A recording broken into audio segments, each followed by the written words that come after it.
प्रदेश में जो विकास की गति चल रही है, उस विकास को और गति देने के लिए, मजबूत गति देने के लिए हमारा विकास का कार्य जो है अंतिम व्यक्ति तक पहुंचे, इसके लिए माननीय मुख्यमंत्री जी ने सारे विधायकों से, माननीय सांसदों से, एमएलसी गणों से, अन्य जनप्रतिनिधियों के साथ बैठक की। उसी के साथ हमारे संगठन के जिले के अध्यक्ष और प्रभारी भी मौजूद थे और सब प्रदेश के अंदर समुचित गति और चले। और हम लोग आने वाले समय में जो एसआईआर का कार्यक्रम चल रहा है, उसमें हमारे मतदाता या अन्य कोई भी मतदाता छूट ना पाए, उसके संबंध में निर्देश था। यही बात विषय हुआ। 1 घंटे के अंतराल में सिर्फ यही एसआईआर भी रहा है या फिर आगामी चुनाव भी रहा है? विकास और विकास के संबंध में बात की। समीक्षा बैठक सम्मानित सभी सांसद, विधायक, एमएलसी, जिला अध्यक्ष, प्रभारी गणों की समीक्षा बैठक थी पूरे मंडल की।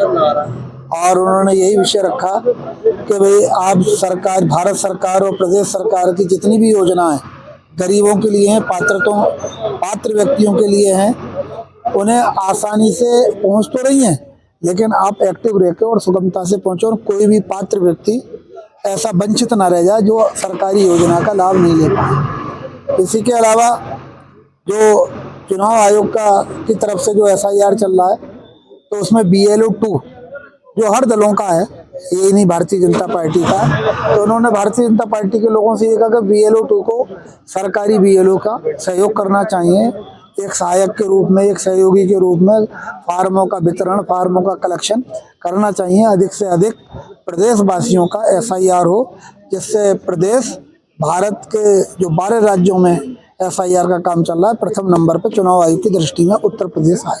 क्या इसके अलावा कहीं कोई ऐसी चीज रही जो कहीं खामियां नजर आई? क्या मुख्यमंत्री?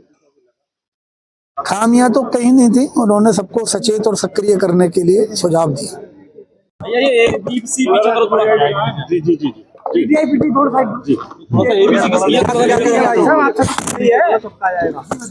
थोड़ा सा नीचे कर दो। आजम खान जो है वो एक बार फिर से जल गया और भी कई मुद्दों में अभी आपकी चल रही है, क्या कहेंगे? क्योंकि देखिए, आजम खान से कस गया, तबीयत खराब हो रही है उनकी।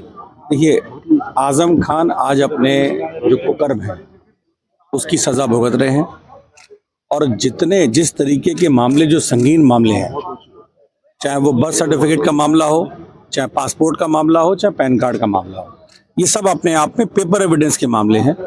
मीडिया में कोई भी बयान देने से, अपनी बात कहने से सच कभी बदल नहीं जाता।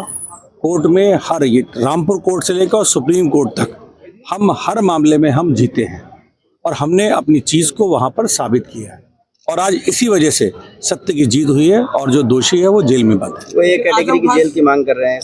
देखिए, इस तरीके की चीज़ों को बोलना, ये सब सरकारी सारे मामले होते हैं, और कैटेगरी कोई नहीं होती। जो जेल का जो मैनुअल होता है, वो चाहे उम्र के आधार पर हो, चाहे वो किसी के आधार पर हो, वो सब चीज़ें वहाँ उपलब्ध कराई जाती हैं। कि किसी के कहने से कि मुझे ये दिया जाए, वो दिया जाए, ऐसा नहीं होता। अगर जो जेल का मैनुअल है उसी के आधार पर सब कुछ किया जाता है, और वैसा ही सरकार कर रही है। कुछ लोगों का कहना है कि रामपुर में आजम खान वर्सेस आकाश सक्सेना, ये जो है सरकारी मुद्दे बन गए हैं। देखिए, मैंने आपसे कहा ना कि एक ऐसे आदमी की तुलना जिसने झूठ की नींव रखकर आज यहाँ तक आया, तो मेरी अगर तुलना उस ऐसे व्यक्ति से होती है तो ये तो मेरे लिए बड़ी खराब बात है।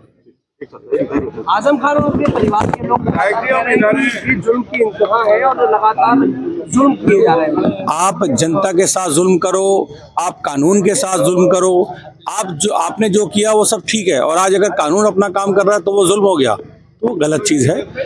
जो कुकर्म आजम ने किए हैं, आज उसको उसकी सज़ा मिल रही है।